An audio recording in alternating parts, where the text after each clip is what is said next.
বন্ধুরা, ভোলে বাবা পারকারিকার আজকের রিভিউ। বাড়িতে সবাই উজান আর কুইনের জন্য অপেক্ষা করছে, তারা কখন অষ্টমঙ্গলাতে যাবে। উজান আর কুইন নিচে আসলে সবাই তড়িঘড়ি করে এক পাশে লুকিয়ে যায়। উজান তার ঠাম্মিকে বলছে কিসের একটা আওয়াজ হলো মনে হচ্ছে। তখন ঠাম্মি বলছে বেড়ালের আওয়াজ। উজান বলছে যাই হোক ঠাম্মি, আমরা বেরোচ্ছি। কুইন এদিকে মনে মনে বলছে সবসময় খালি জেরা করবে, অসহ্য। উজান বলছে তুমি কি কিছু বললে? কুইন বলছে না তো, আমি কিছু বলিনি। কুইন বলছে তোমাকে কিছু বলে কি লাভ আছে? কোথায় কিসের আওয়াজ সেসব নিয়ে পড়ে আছো, আরো তো লেট হবে যেতে। উজান বলছে তোমায় দেখি বাপের বাড়ি যাওয়ার জন্য অস্থির হয়ে পড়েছো। ঠাম্মি বলছে এটাই তো স্বাভাবিক, আমাদের যখন বয়স অল্প ছিল আমরাও বাপের বাড়ি যাওয়ার জন্য 3 দিন আগে থেকে ব্যাগ গুছিয়ে রাখতাম। উজান অষ্টমঙ্গলাতে যাবে শুনে বাড়ির সবাই খুব আনন্দ পেয়েছে। কুষাঞ্জন বলছে আমি জানি উজান যতই বলুক ও আজকে থাকবে না, ওখানে চলে আসবে। আমান বলছে দাদাকে কিন্তু আটকাতে হবে, ও একবার চলে আসলে আমাদেরকেও কিন্তু চলে আসতে হবে ওখান থেকে। কুইন ঠাম্মিকে বলছে যে তুমি বাড়ির সবাইকে বলে দাও আমার বাবা যে নিমন্ত্রণ করে গেছে সবাইকে যাওয়ার জন্য। উজান বলছে কেন, তোমার বাবার কি অনেক টাকা হয়ে গেছে? এই তো কদিন আগে উনি বাড়ির শুদ্ধ সবাইকে নিমন্ত্রণ করে খাওয়ালেন বিয়ের জন্য, এখন আমাদের গোষ্ঠী শুদ্ধ লোককে আবার নিমন্ত্রণ করে খাওয়াতে বলছো। কুইন বলছে এটা তো আমার বাবার ব্যাপার। উজান বলছে শুধু তোমার বাবার একার ব্যাপার নয়, এটা আমাদেরও পরিবারের ব্যাপার। তাছাড়া আমি কখনোই আমাদের পরিবারের লোকজনকে অ্যালাউ করব না যাওয়ার জন্য। উজান তারপর তার বাবাকে ডাকছে, কিন্তু তার বাবা বলছে যে আমি তো যেতে পারবো না, আমার তো শরীর খারাপ।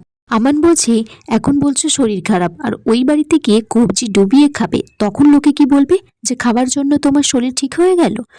কুষাঞ্জন তারপর তার মেজদাকে বলছে মেজদা কি করব কিছু বলো।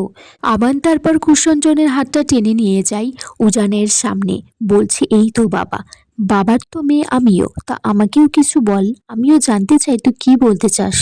শতরূপাও সুদর্শনাকে বলছে আমার তো ভয়ে পেটটা গুড়গুড় করছে। সুদর্শনা বলছে তোমাদের এই ভয়ের জন্যই তো ও বুঝতে পারে যে ও তোমাদের মাথাটা কাটতে জানে। শতরূপা বলছে তোকে তো এখানে ডাকিনি, তুই এখানে কি করছিস? উজান এদিকে তার বাবাকে বলছে তুমি এত সেজেগুজে কেন আছো?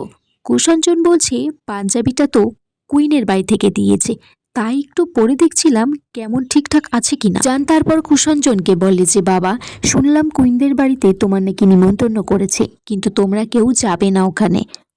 কুষাঞ্জন বলছে ঠিকই তো, প্রশ্নই ওঠে না যাবার, আমি কি খেতে পারি না বাড়িতে? কুষাঞ্জন আর আমান কুইনকে বোঝাচ্ছে ইশারা করে যে উজানকে বলার জন্য যে ওরা যেতে চায়। উজান তারপর তাকিয়ে ফেলে, তখনই আমান তার বাবার হাতটা ধরে এক্সারসাইজ করার মতো করছে, বলছে তুই জানিস না বাবার তো হাতে ব্যথা, ডাক্তার বলেছে ব্যায়াম করার জন্য। আমান তারপর উজানকে বলে যে কুইনের বাড়িতে নিমন্ত্রণ করেছে, আমরা যাব দিয়ে চলে আসব। উজান বলছে আমার শ্বশুর বাড়ি, আমি যেখানে খাচ্ছি না তোরা ভাত পেরে খাবি, কেমন কথা? কুইন তখন বলছে তোমরা নিশ্চয়ই যাবে, আমার বাবা নিমন্ত্রণ করে গেছে, তোমাদেরকে তো যেতেই হবে। তখন উজান বলছে আমার শ্বশুর বাড়ি, আমি যেতে দেব না। কুইন বলছে তোমার শ্বশুর বাড়ি বলে কি মাথা কিনে নিয়েছো, ওটা আমারও বাপের বাড়ি। উজান তখন বলছে কার পারমিশনে যাবে? কুইন বলছে পারমিশন কেন লাগবে, নিমন্ত্রণ করে গেছে। উজানের সাথে সবাই ভয়ে তুতলে তুতলে কথা বলছে। উজান বলছে তোমরা এমন কেন করছো? তখন কুইন বলছে এটা তো স্বাভাবিক।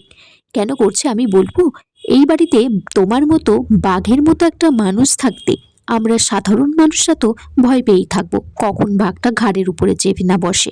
উজান বলছে এই ধরনের কথাগুলো কিন্তু খুব অপমানজনক, আমার মান সম্মানগুলো নষ্ট হয়ে যাচ্ছে। রঞ্জন তারপর বলছে যে আমি যাব, আমি শহীদ হয়ে যাব, কিন্তু আমি যাব। উজান বলছে ঠিক আছে তোমরা যাও, কিন্তু বেশি লেট করবে না, লেট করলে ওই বাড়ি থেকে তোমাদের খাবার জন্য বলতে পারে। আমান বলছে যে দেখ কাকিমা যদি আমাদেরকে মুখের সামনে ধরে বেড়ে বলে যে খেতে, তাহলে তো আমাদেরকে খেতেই হবে তাই না? উজান তার মেজ জেঠুকে বলছে তুমি শুধু তুতলে তুতলেই কথা বলছো, তোমাকে কিন্তু নার্সিংহোমে যেতে হবে, তাছাড়া তুমি তো সুস্থ মানুষ নও। তখন শতরূপা বলছে বেশ হয়েছে, আমাদেরকে এতক্ষণ বলছিলে না যে যার যারটা কথা ভাবতে, এবার ভাবো নিজেরটা। বন্ধুরা, এখানেই আজকের পর্ব শেষ হয়ে যায়, তোমরা কমেন্টস করে জানিও কেমন লেগেছে আজকের পর্বটা।